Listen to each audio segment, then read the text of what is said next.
তো বন্ধুরা চলো ফাইনালি লাঞ্চ রেডি করে ফেলেছি।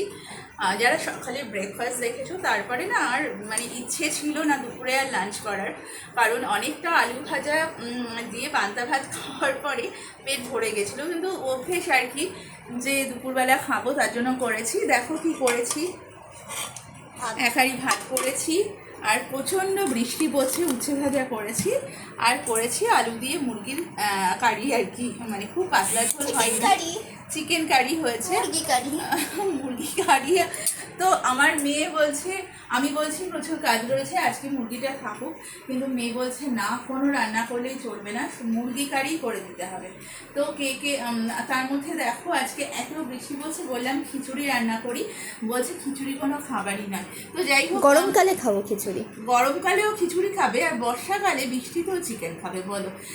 তো বন্ধুরা কারা কারা আমার মেয়ের মতো একটু পাগল আছো যে বর্ষায় এইভাবে পাগল না বললেও হতো, আর গরমকালে খিচুড়ি খাও, কমেন্ট সেকশনে অবশ্যই কমেন্ট করো কেমন। তো চলো এবার লাঞ্চটা করে নেবো প্রত্যেকে। তো বলো আজকের লাঞ্চ মেনু কার কার পছন্দ হয়েছে।